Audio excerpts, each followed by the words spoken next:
So, good morning, everyone. Welcome to the show. Hi, Steve.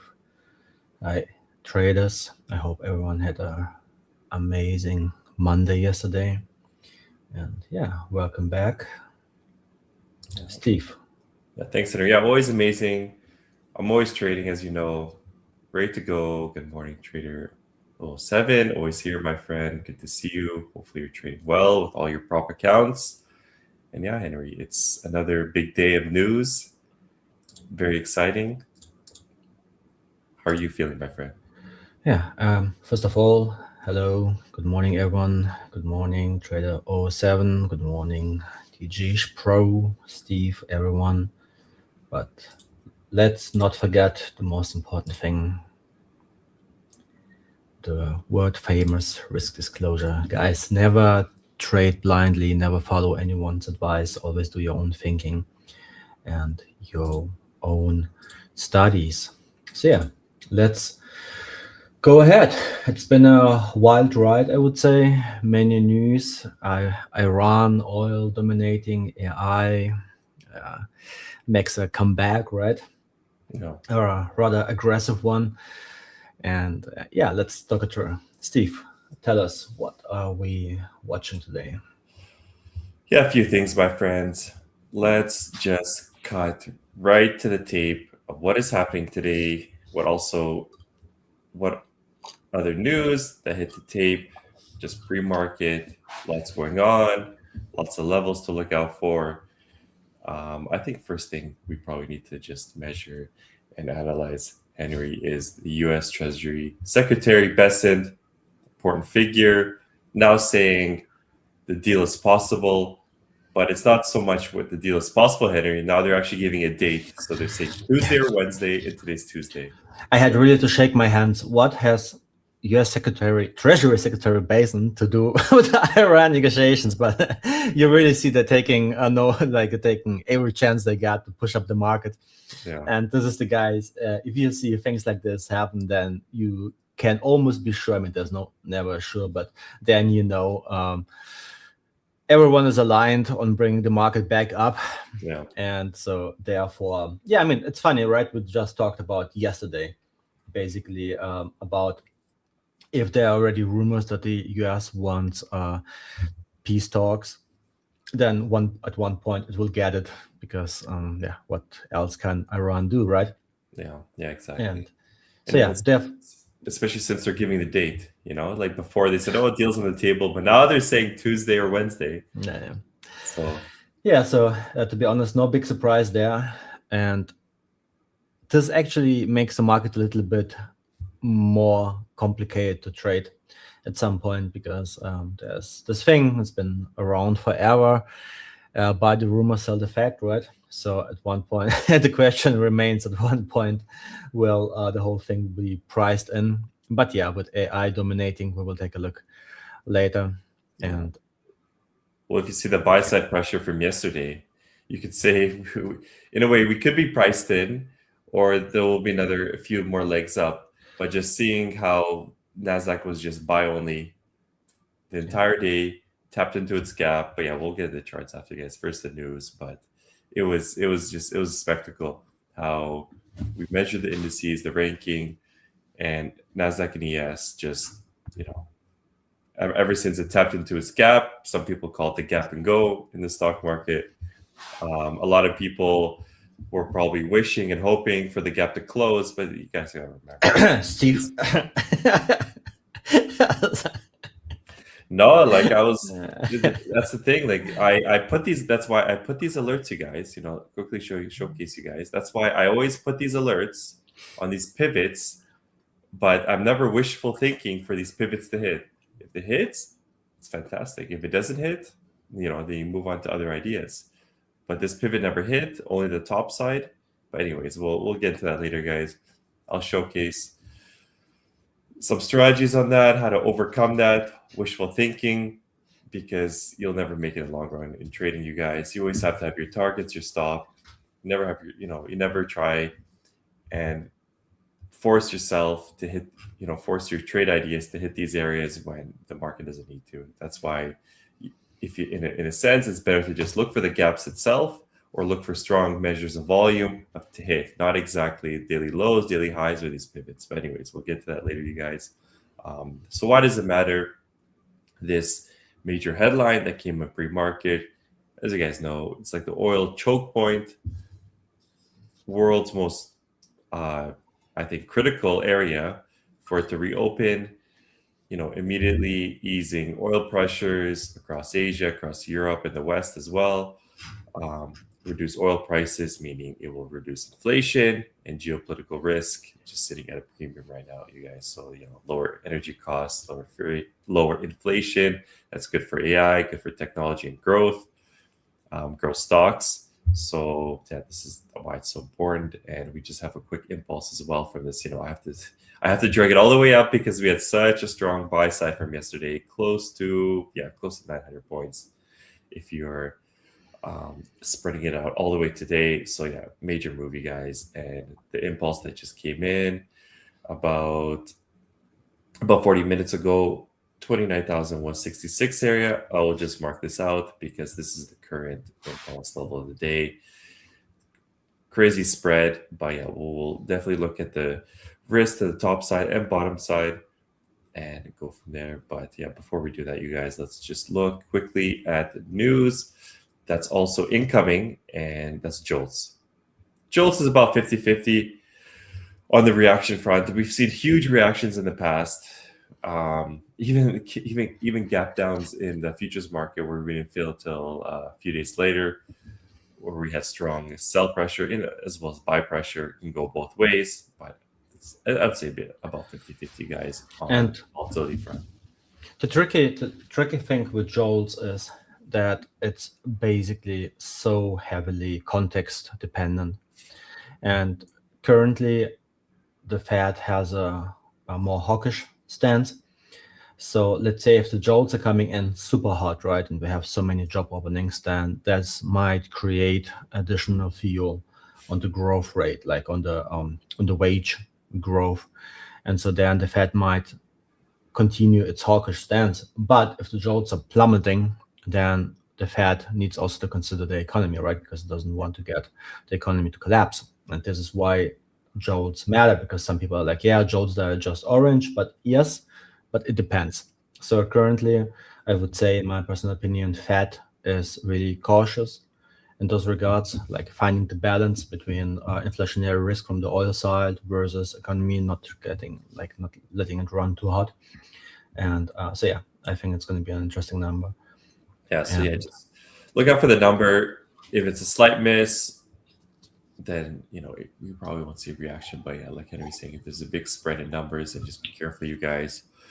Openings towards the 7.44 would signal further cooling in the job market. So probably what the market wants to see for continued rate cut expectations. Reinforces softer landing. We always see that headline. Supports the bullish case. Only a big upside surprise would lean more on the bearish short term. Is that correct, Henry? I would say. But then again, the market's always changing. It's a new month. It's August, you guys. So even though, yes, these are numbers of July, it's a new month. Not only Fed speakers are coming on the table, but the U.S. Treasury Secretary is making statements. So you have big figures from all over wanting to support the market, like you said before. So yeah, the problem is that it used to be much more stable. So it used to be back in the day, like this correlations between inter-functionings of different market mechanics. They used to be much more stable, but now in the last couple of years, it got so random sometimes that you think like, hey, why is this considered bullish? And then there's like, yeah, because of this and this might be considered bullish. So sometimes you just don't know what's actually going on and what's the context of the Wall Street, because sometimes it also changes every couple of weeks, right? And if you're not completely reading news and all kind of comments and from analysts and stuff like that, you might lose track. Even I myself, if I don't sometimes don't have enough time to keep on reading them, like I'm thinking, oh, this should be bullish, but then like, no, actually it's bearish. I'm like, why? It doesn't make any sense. But then if you read through, you understand, like, all right. So yeah, guys. But again, by the end of the day, follow the price, have a proper risk management in place where luckily intraday traders, so we don't need to spend so much time on reading all kind of news and all kind of stuff. This is what we are for, right? To tell you, right, be careful. And if you see a big outlier, just go along, take a deep breath, have a proper risk management in place, and don't jump the gun. Yeah. So guys, like Henry said, watch oil, watch the charts, the 10 a.m. JOLTS number, be aware. And like any comments as well of Iranian Hormuz momentum as well, because we could see Trump, we could see Besant signal some comments today since he said Tuesday or Wednesday. So keep financial juice or New Squawk, or if you guys are paying the premium price, Henry, on True Social, the 100K, then that's probably the best signal right there. Is it 100K the total? Yeah, it's something. Yeah, I heard. I mean, I obviously don't have. So more expensive than Bloomberg. It's a wild time. Yeah, but I mean, in the same time, if you have it in advance and you're moving big money, you can also make much more than Bloomberg, because Bloomberg, everyone has Bloomberg, but like all the big traders, but like Truth Social internal feed, I think only few people have it. Yeah, exactly. So I mean, I would say let's start today, right? Yeah. Let's talk about the big picture. Oh yeah, before the big picture, Henry, sorry, I just want to quickly just bring something up with the gap, because it was yesterday's price action, and this was exactly where traders fail in a sense. Not so much with their strategy, but because everyone was talking about the gap, and even live with Henry and I, if you guys followed us, we were talking about Nasdaq is close to closing, it's coming to it. And imagine if people held on to that bias, Henry has to close the gap, and they got completely squeezed out. The market doesn't care, you guys. Like it entered into enough demand.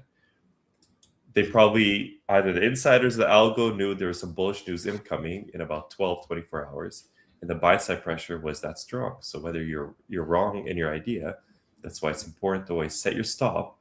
Because the market doesn't care, Henry. Market doesn't have to come back. And if you start DCAing and averaging in, then you're at a higher risk of getting squeezed out of your accounts. Always set those triggers, you guys, on the buy side and the sell side.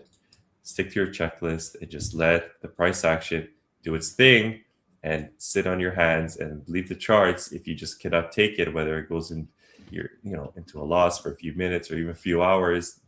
But just let the market happen, whatever your analysis was, and just let it go. Just be free of it, Henry, right? And if you can be free of this, whatever the market decides to do, and set yourself up to be able to take more setups in the future. But anyway, sorry, Henry, I just had to say that. Because yesterday it was a crazy squeeze after that gap and go. It was wild. Yeah, I just want to showcase something that some people might.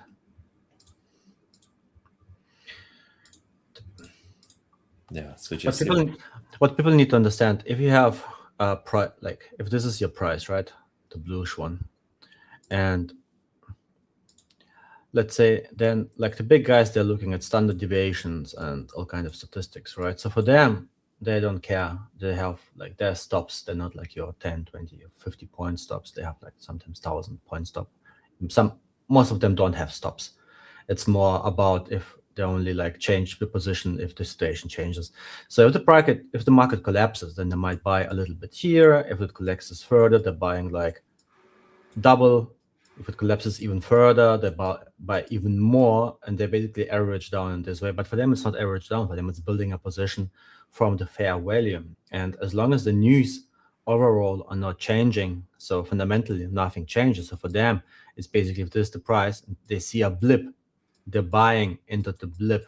And the difference with you and I is, if the market continues further, then most of us, because we're intraday trader and are quite heavily leveraged, would be stopped out here, but not those guys, right? Because some of them have infinite money, so to say, infinite portfolio. Some of them don't even know how much money they're actually trading, or how, like what kind of what their stop is overall.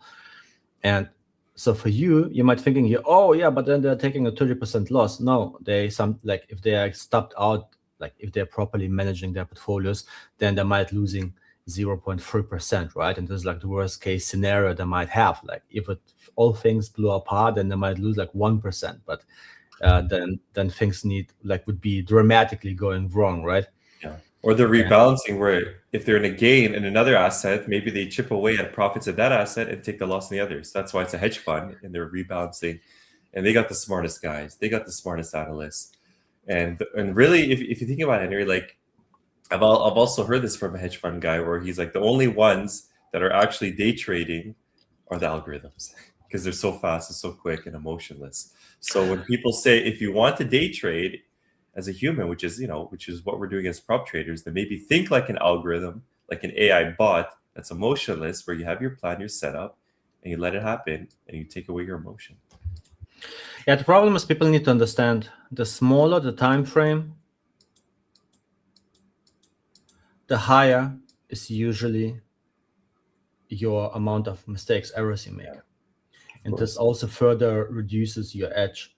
So therefore, the big guys, they rather focus on the big picture, on the big games, and ignore all the noise happening in a 1 minute chart, 2 minutes, 3 minute chart, whatever, and like focusing on the hourly chart. Sometimes they might zoom in, news are coming out, right, to get a better position. But for them, they're all about the big picture, or like because they are usually staying in the position. And it makes sense. I mean, if you are trading huge size, you cannot just go in and out with a one click, right? Because then you would move, you will be the market for the time being till the price gets filled.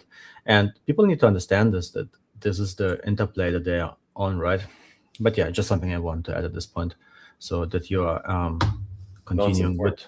Yeah. So what you're saying is, Henry, trade like an AI, trade like a bot. That's what we're telling all viewers. Basically, it is. And that's actually the thing. If people would just, I would bet.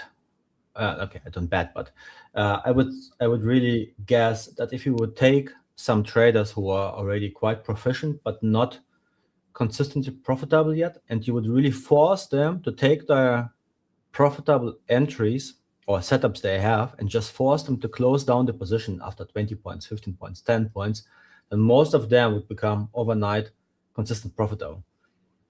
Because like those little chunks, it's actually what the AI is going for, right? Like all the algos, they're going for the small chunks. But as a human, you are like, oh, it moved 300 points. So I want now 150 points, take profit. And the AI just basically just chips away. And yeah, that's a big difference. All right, guys, let's take a look. So a lot has happened since last week. So our big level, 28,600. Finally broken through yesterday. So today continuation, but I mean, we talked about last week, we talked about yesterday, right? I said if 28,600 will fall, then most likely than not there will be a continuation path to the upside, and that's actually what's happening. Let's bring in a possible trend line here. Yeah, I was talked about it as a possible point of inflection.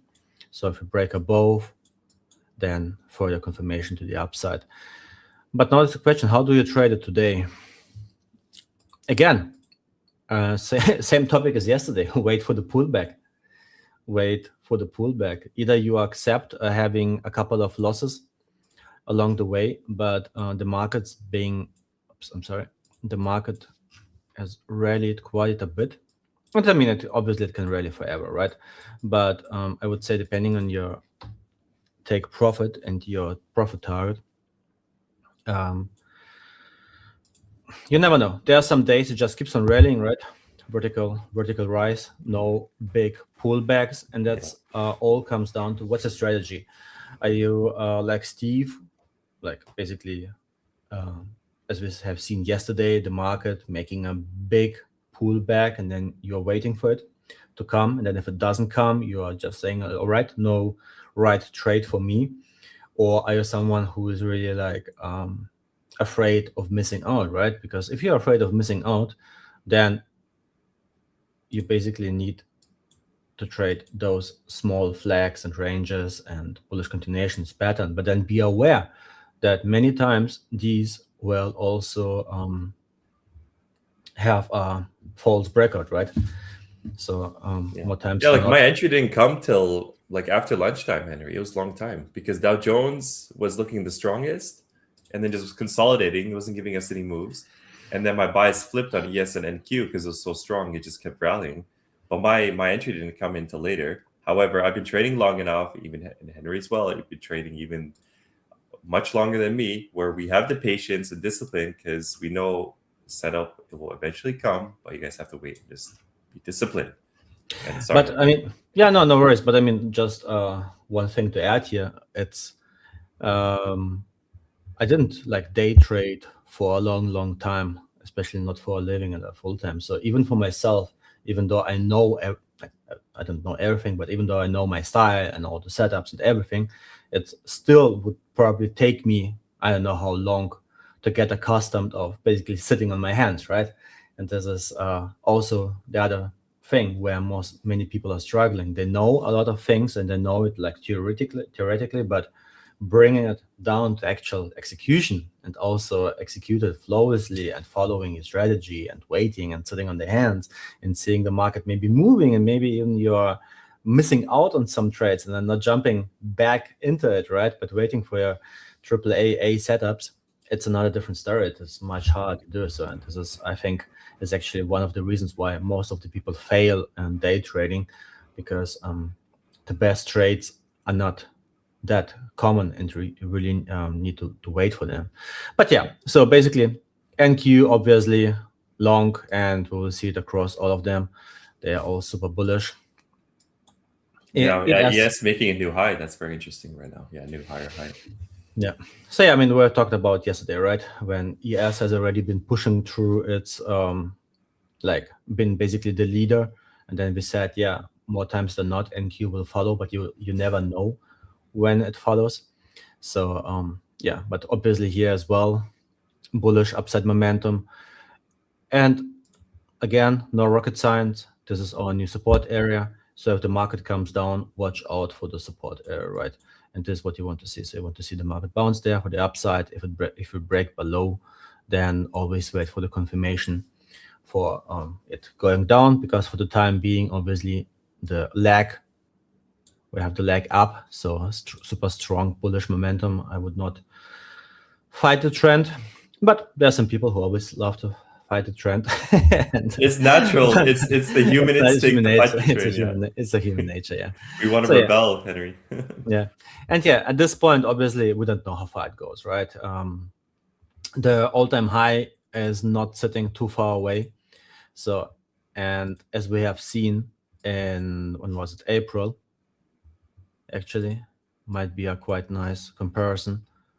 The market just kept on going, right? It just kept on going. It's basically broke through, consolidated around above the support area, and just kept on grinding up. So there was no real down scenario there, a part of some minor scalps.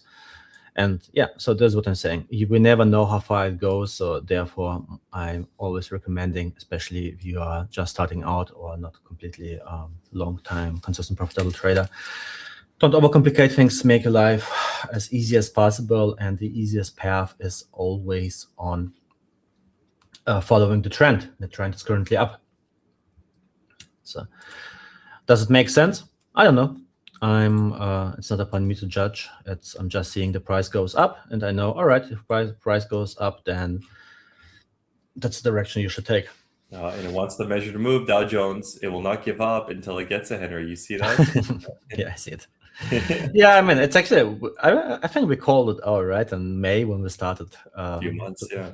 We started playing around with it, with the whole idea of streaming. So yeah, it's been sitting here for a while, and it would not surprise me if we get there.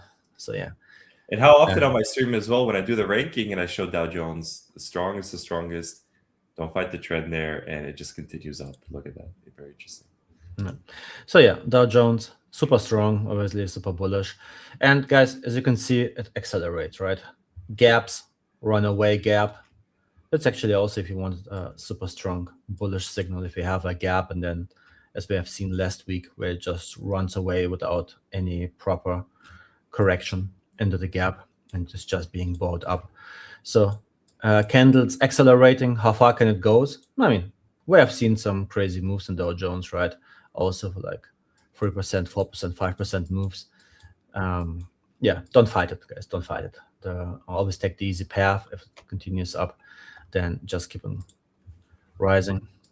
Looks a bit messy, but we've been basically talking the last weeks about Russell, and we had this trend line here, and we said like, all right, it really looks like if it breaks, we will see some move upwards and continuation. That's actually what's happened. So I would say it didn't start yet. Doesn't mean that it has to, right? But if all the indices that are correlated more or less, sometimes they are lagging, sometimes they're leading. But my assumption would be at this point, if like the whole bullish scenario continues, then Russell will also continue to the upside. Let me clean it up a little bit here. They all have the same goal. Yeah. Guys. They all have the same goal. They want growth. They want upside pressure. And what gets piled into all these assets is USD, Euro, and other fiat currencies. We don't know how much longer fiat currency will be alive, but as long as it's alive and they're printing, these indices will go up, basically. No financial advice, you guys. No financial advice. And one thing to add here in terms of earnings, right? I mean, it's not being talked too much about, and main headlines across the news outlet, but more times than not, months and weeks prior to the earnings, all the big houses, they are basically reducing the forecasts for the earnings, right? So they're lowering the bar of expectations for the companies to pass. So let's say that if there's the company and you're lowering the bar to pass, and then it's the bar is sitting super low where it actually should or was sitting, has been sitting months ago, and then it surpasses it just a little bit. Perfect hit, bullish scenario, surpassed the expectations of the houses. And guys, again, you always need to ask yourself, why do those houses doing it? Yeah, well, because the money is being made on the sell side. They're all selling the product, selling the stocks through ETFs, through direct investments, through other vehicles, to retail, to other investors, and so they need to sell the story, right? And the story keyword to retail. They're selling to retail. Yeah. And I mean, and retail, they don't do proper financial like compliance due diligence, right? If you tell them, whatever, Palantir surpassed its earnings and had a blowout expectations and blah blah, then retail will not ask, oh, all right, what were the expectations over the last 4 quarters? Nobody cares, right? And that's the game in town, guys. So be aware of this. Is it worth a look into Palantir, Henry? Because it had a big rise in earnings. Yeah, we'll take a look. Actually, let's do it now. I mean, just out of curiosity, if the company is big enough in market cap, I don't know if it might be part of the Meg 7, Meg 8 one day. I think Palantir is not necessarily in terms of growth. It's more about the AI story, right? Yeah. And so they increased their earning. Like they had a beat. The expectation was like something 1.8 billion, and they came in at 1.9 billion, so like surpassed expectations. Also had some growth for commercial purposes, and pushed the gap. And so the gap is the yellow line. Yeah, the yellow. Yeah. So it's basically the pre-market price, and we're opening in 15 seconds, so we can just wait for it. And the whole game is about Palantir. I mean, again, it's the narrative, right? So Wall Street will take every straw it can grab, and as long as the market there's a story to be made out of AI, they will take it and push it up. So Palantir, obviously, an AI stock in the AI space, and if you show them like the growth numbers, all right, we see we see that consumer that Palantir's adoption inside the commercial space in the US is growing, and I think it was like a 3-figure growth, 140% or something year over year. Then they can sell the story. Oh, you see, so AI sell side AI growth revenues will catch up also with the other companies, right? And that's all they want to see. So it's picky. It's like you just pick the thing you want to see and ignore everything else. It's all there is. So yeah, Palantir obviously now the hot stock for today. Now up 18%. Nasdaq right now, just quick 60 points on Nasdaq. Nothing major, but just be aware, you guys, market open. We're only about a minute in and we already pumped 60 points. So just be aware. Yeah, I mean, we made 100 points and it's a 100.1 minute candle here in Q. 100 point, yeah, 100 point total, yeah. Less than 1 minute. So not too bad, right?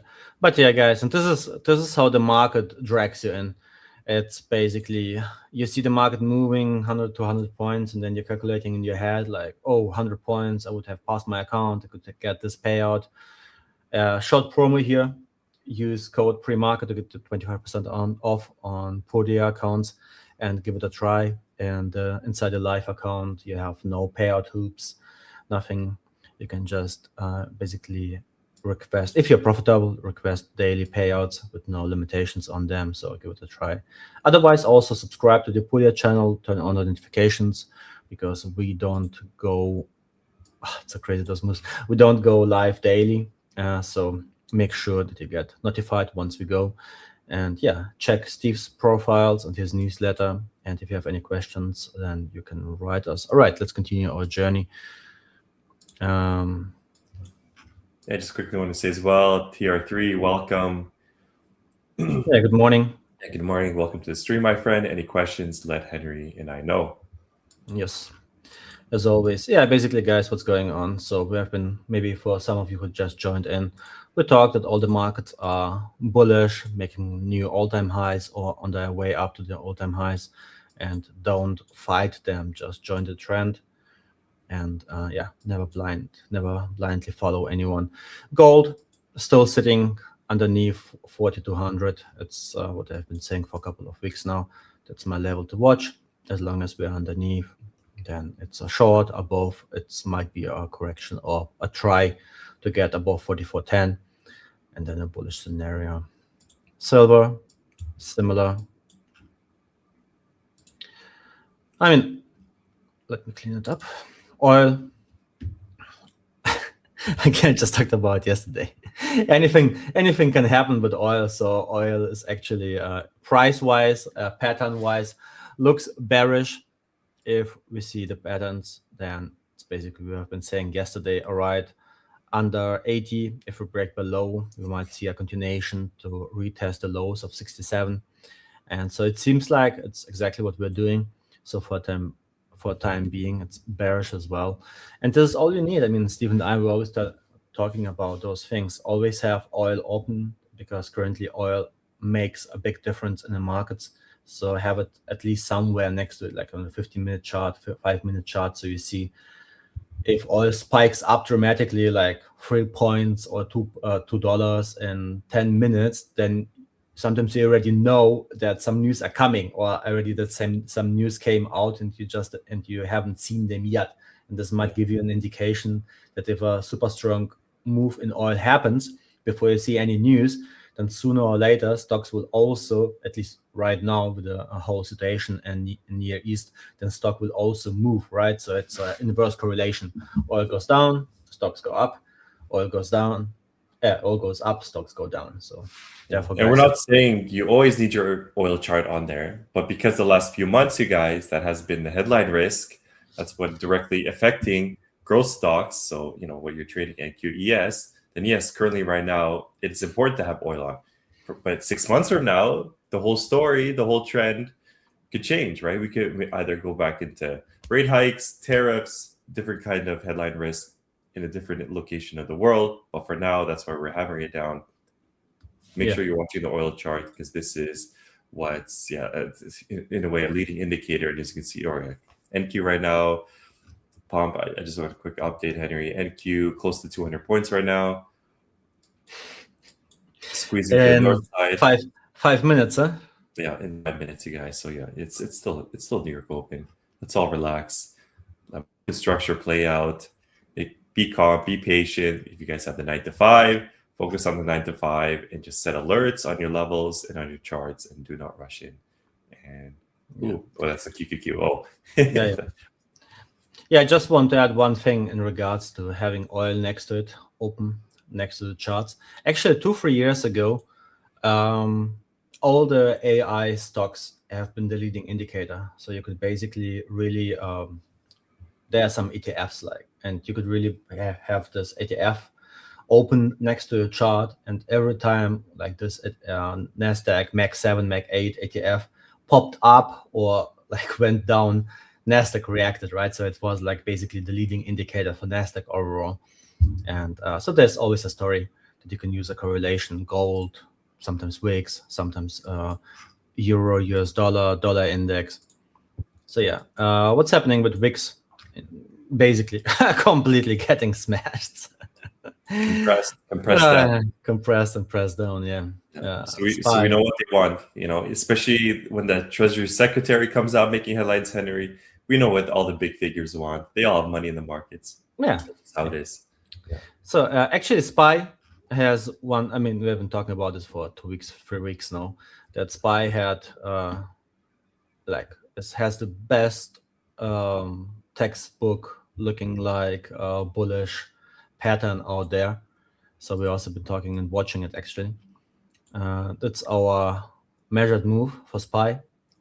Looks high, but again, right, guys, we never know. We never know. I would say many of us going into the whole Middle East thing would not have expected in March, April, when this thing came out, that we would be sitting right now where we are, right? So therefore, I'm always saying it's not upon us to judge how far the market will go. It's only to react and being prepared for both sides. So for the time being, we have the gap. So on SPY, as long as it remains open and we remain above, let's say we also have the support area here. As long as we're sitting above and the market does nothing, it's a long.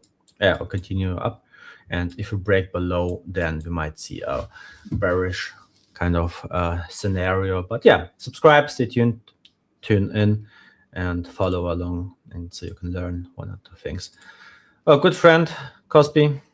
Oh, that was, I mean, Cosby has been a wild ride, and actually, and a leading indicator, a very strong leading indicator as well.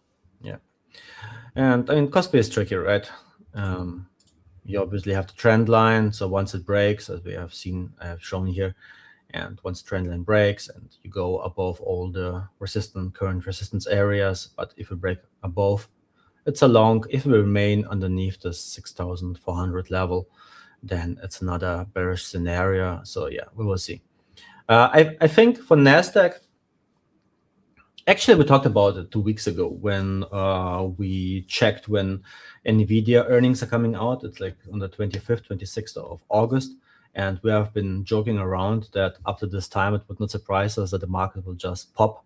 And then Nvidia might be the turning point of the continuation or reverse point. So yeah, guys, another 3 weeks till Nvidia comes out, and all eyes, it will be like the event of this month, Nvidia earning, because this gonna lead the pack either one direction or the other, right? Yeah, of the summer for sure. Yeah. Yeah. Yeah, SpaceX, look at this. Yesterday we have been talking, it was sitting here around 105-ish, 106-ish. Yeah. And we said like, yeah, right, looks bearish, but then V-shape, now gap, runaway, and yeah, SpaceX actually. So tomorrow, guys, tune in. Tomorrow will be a nice stream. We will talk about SpaceX earnings. They're coming out tonight after the market close, and AMD is also coming out. So it is today, Henry. Oh, because I was looking I couldn't find it for a second because I kept hearing you were talking about it. Today's the day, my friends, and tomorrow we'll talk about it. Henry and I are very excited. We've been talking about SpaceX almost every day for the last 3 months, and it's finally here, my friend. We get to see the numbers.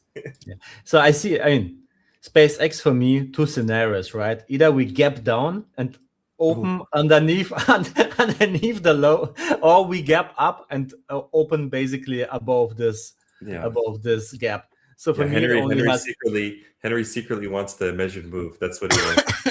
And then he will be famous. Henry will be so famous around the world.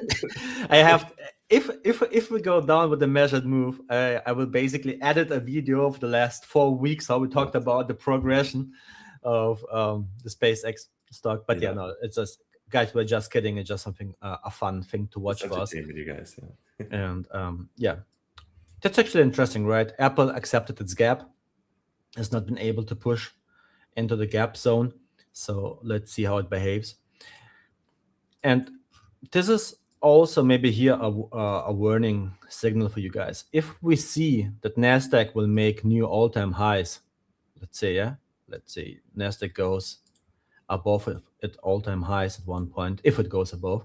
But let's say Apple and all the previous big names, or at least a couple of them that used to push the market up, will lag behind and not able to catch up, right? And making rather like going in the different direction, basically creating a huge spread. Then at one point, the market will flip, and the question will remain: will Apple and the other stocks catch up to the overall market, or will Nasdaq close the gap, close the spread, and catch up to the stocks that went down, right?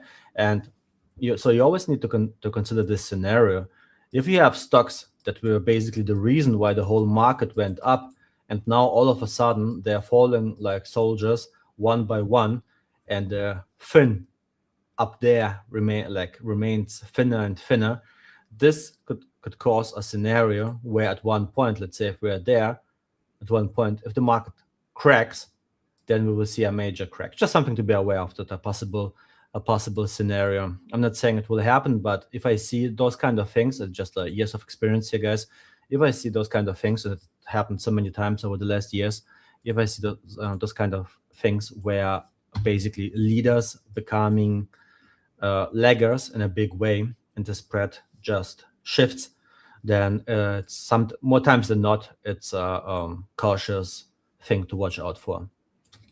Yeah. Henry, quick update as well. NASDAQ up over 230 points. Strong buy side pressure, you guys. So yeah, don't be FOMOing either on the sell or the buy side. Yeah, close to 250 points right now. So just quick update, Henry. But that's the thing, right? We talked about it yesterday, the exact same scenario. The market has been already rallying, and we said like, all right, you have basically, guys, at this point, it's 50-50. The market either goes up on a straight line and never pulls back, like what we're seeing today, more or less, right? Yeah. So the market just rallies, or it has a major pullback like yesterday that would have killed your account if you would not had proper risk management or over leverage, or you were too slow to pull in the stops. Then the market would have stopped you out and maybe destroyed your accounts. And this is why we're always saying, sit in your hands and wait. And you cannot catch every move. There will be always, especially around US opens. And I know from my own experience, you're sitting there, market opens, you're excited, and then you see the market just blip away in a straight line. And you're like, oh, why I'm not in? I'm in, so it will be easy 100 points in 1 minute. Yes, it's true. But in the same time, in other scenarios that most of you don't remember, you lost your whole account because it went 100 points against you, and you were over leveraged in the position going into the market open, right? So yeah, therefore, it's Steve and I always preaching here the importance of journaling, of tracking your trades, screenshots, all kind of things. And this is like for a reason, right? So let's say you have a day like yesterday where you waited and the market came back, make a screenshot, print it out, put it on a wall. A scenario like this, you missed a trend, you missed a trade because you waited for the pullback, also print it out and put it on the wall, and then just have them both next to each other because the scenario has been similar, right? And yesterday we pulled back, other markets went up on a straight line. Well, today it's NASDAQ that went up on a straight line.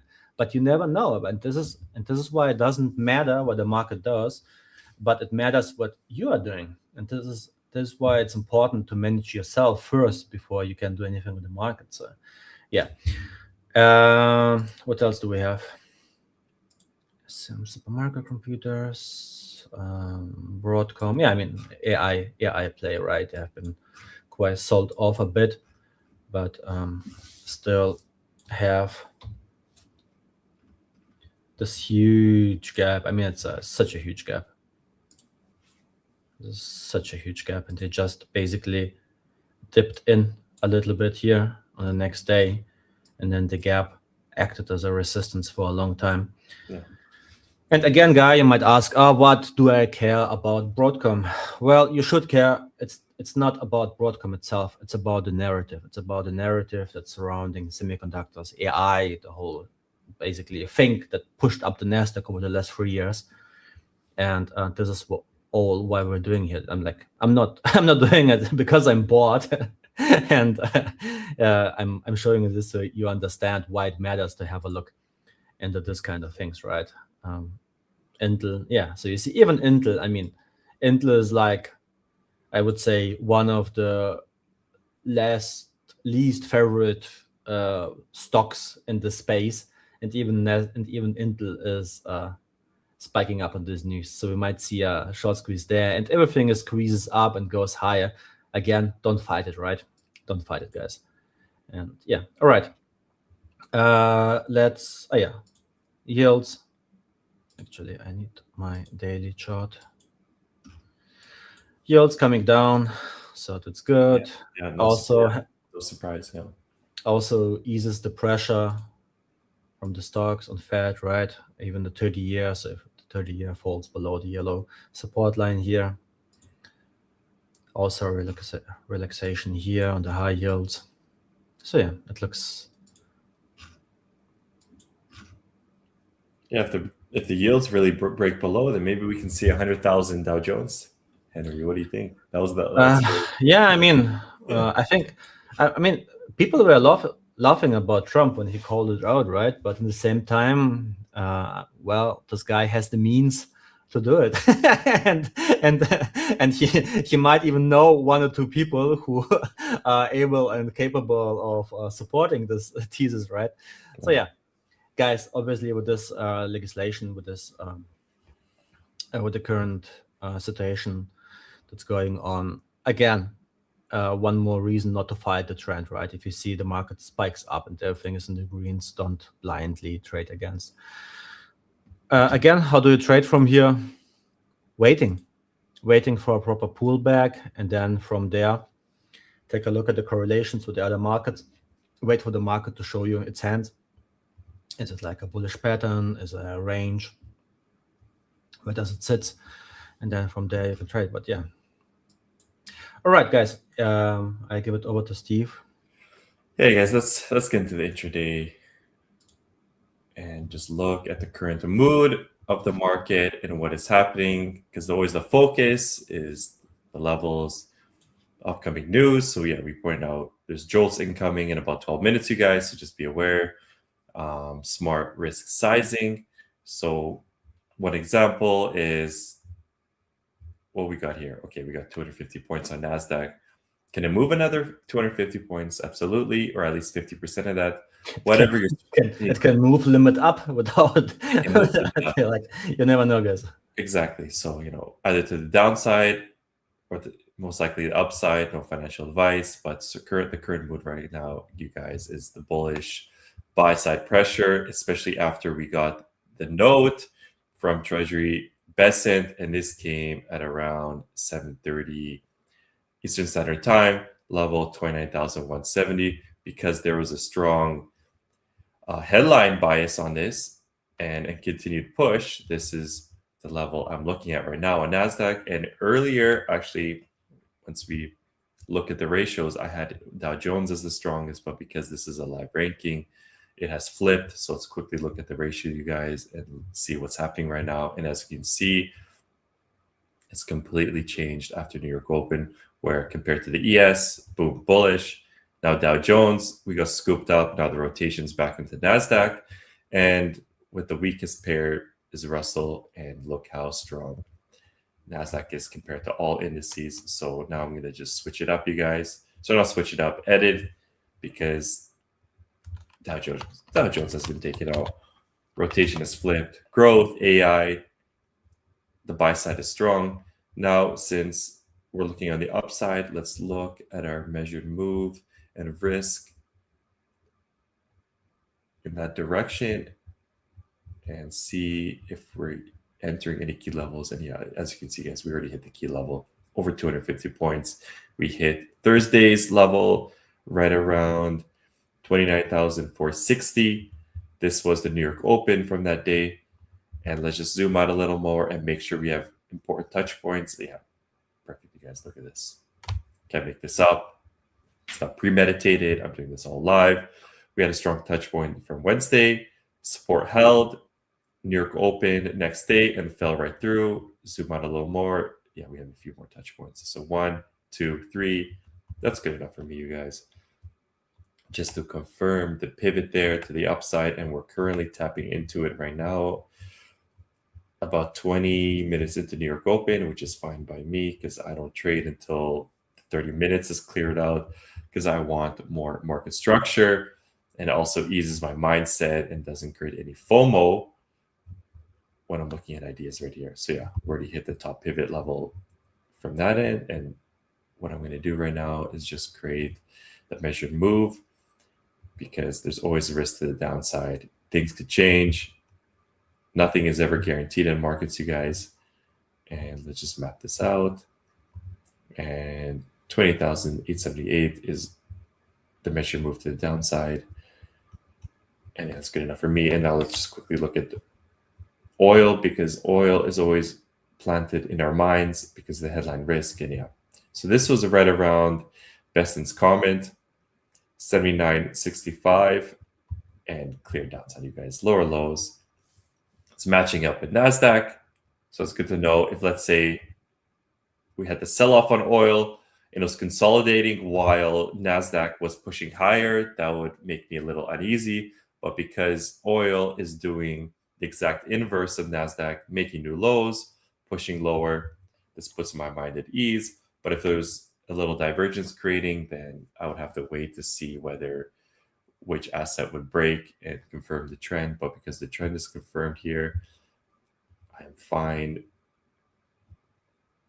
to keep it that way. And then yeah, Russell 2000 still in consolidation mode. We've been consolidating for the last, let's say, 2 hours, which is why it's my weakest pair, because all other indices are breaking up to the upside, while this asset, which is related to small caps, is lagging behind. So let me just map out quickly the pivot from below, which it didn't tap into, because a lot of times one of these indices will tap into this impulse that came in pre-market, never touched it. So that's very interesting, Henry. Yeah, never tapped into that level. Upgrade the alert, because this is what they like to do. I'm not saying all indices have to tap into it.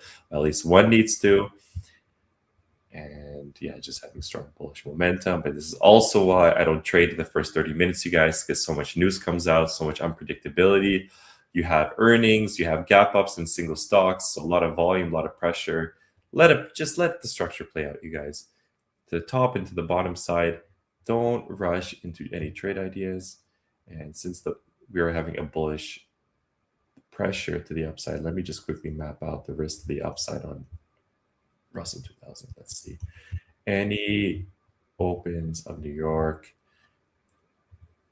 Yeah, boom, right there. I'm just sorry, we missed it half an hour ago, so right before the open. Actually, an announcement is expected regarding the reopening of the Strait of Hormuz 5 minutes before the open, before the US opened. Oh, it was 5 minutes. Yeah, it was like at 9:25 the announcement came out. Yeah. So we missed it. It's like, but it's expected. Expected and saying yeah, it's expected. Yeah. But it's saying the high-ranking source told from, I think, some Iranian news. But the market don't care, right? They just want to push it up. So it's always an undisclosed source, source of high standing, high member, or whatsoever. So there's always a source who can always undisclosed. We're retail, so we'll never know the full picture, the full story, Henry. So that's just how it is. But yeah, this is how it is, you guys. And yeah, just quickly marking out Russell, 1 touch, 2 touch, 3 touch. That's my resistance right there. The pivot makes sense. I might have to readjust. Oh, no, we're 2000, so just be aware, you guys. But very interesting how we had that headline. So I might have to measure my headline on New York Open, because since that came right on New York Open, Henry, you know what? I'm going to move my pivot up a little bit on NASDAQ, because that was another strong note that was affecting indices so strongly. And yeah, I'm just going to move it up right there and readjust my pivots, because yeah, things, you guys, markets are flying. They're always readjusting. That's why you should never rush into a setup. Confirm that everything aligns with your checklist. with your trading plan. Henry mentioned as well, it's always very important, you guys, okay? Review not only your mindset, but your trades, journal your thoughts live, and then just do a final audit, either on paper or on a PDF file, and then just move on from the expense of the market, the mindset of the market, because once your setup is played out, let it play out.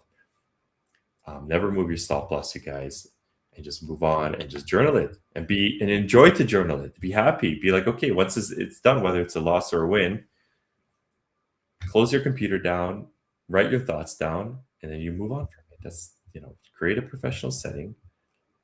Do not be trading blindly, as well as journaling blindly without the right notes from it. So that's how you do it, you guys. And then just a quick thing I like to talk about as well is something we brought up before, and I've always get these questions as well. Steve, how do I trade without emotion, right? Like, because journaling is one thing, being part of the market. Okay, sure, I can trade the structure, but how do I trade without the feeling of pressure? Because AI, these algorithms, they trade. They don't care about yesterday's P&L. They don't care about FOMO. They just see, for example, the market was filling the gap from below, entered enough demand, didn't have to fill the gap, and then it just squeezed higher. It was a crazy move from yesterday, you guys. So how do you get away from this bias as well as emotion when something like this happens? Okay, this is why you're supposed to predefine your entries, predefine your stop,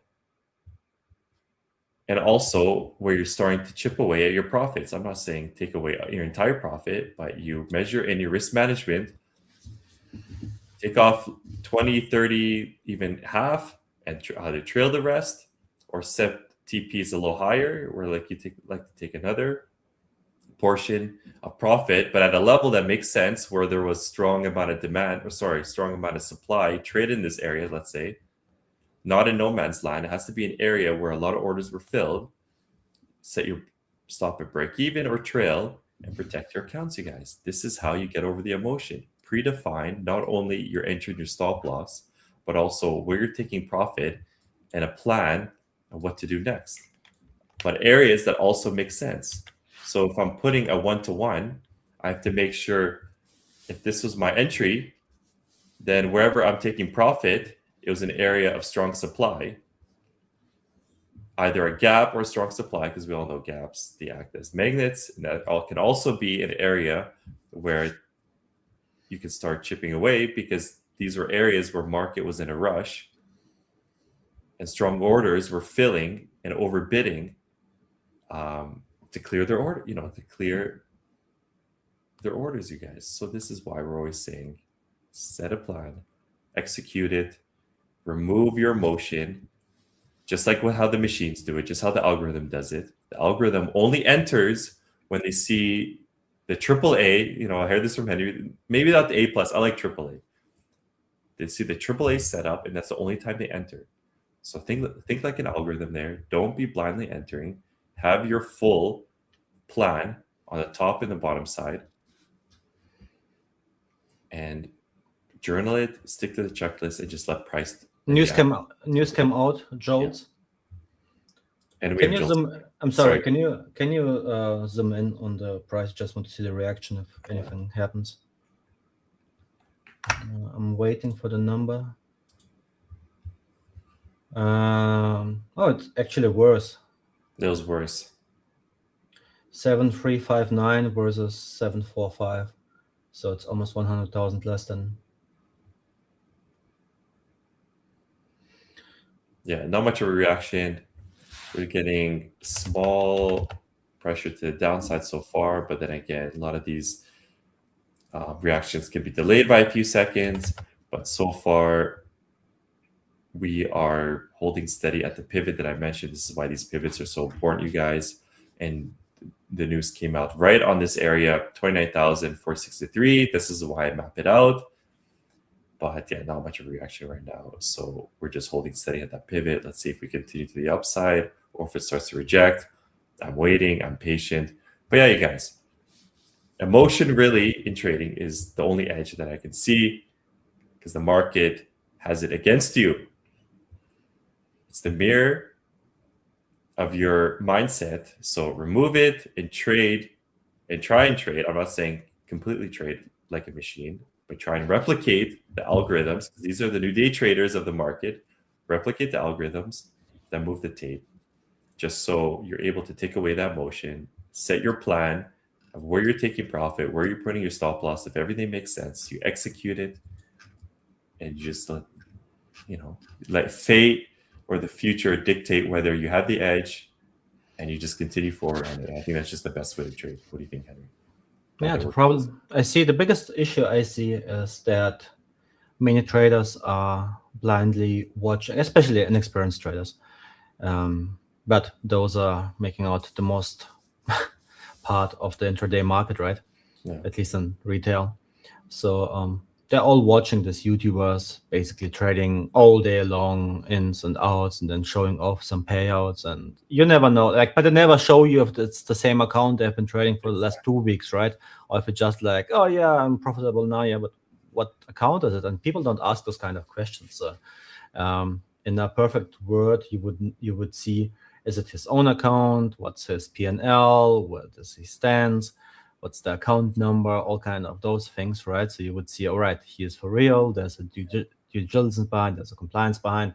But you see those guys basically just trading in days and out. You don't see how many accounts they are churning through. What their purposes do they want you just to motivate you to trade along, to burn through accounts and then buying new ones so they get commissions on it, or do they have really do they really want to teach you something? Yeah. And this is the whole reason why the show exists, because we wanted to be a little bit different, to show you not only to have a 8-hour stream and get you entertain you, but basically rather have a more concentrated hour or two, and where you hopefully will learn 1 or 2 things. Yeah, I agree with Steve on the edge topic. Maybe one thing to add, it's like in my word, it's preparation, basically doing your homeworks, it's patience and psychology, right? So homework, psychology, every one of us has its own psychological profile, his issues, upbringings, whatever.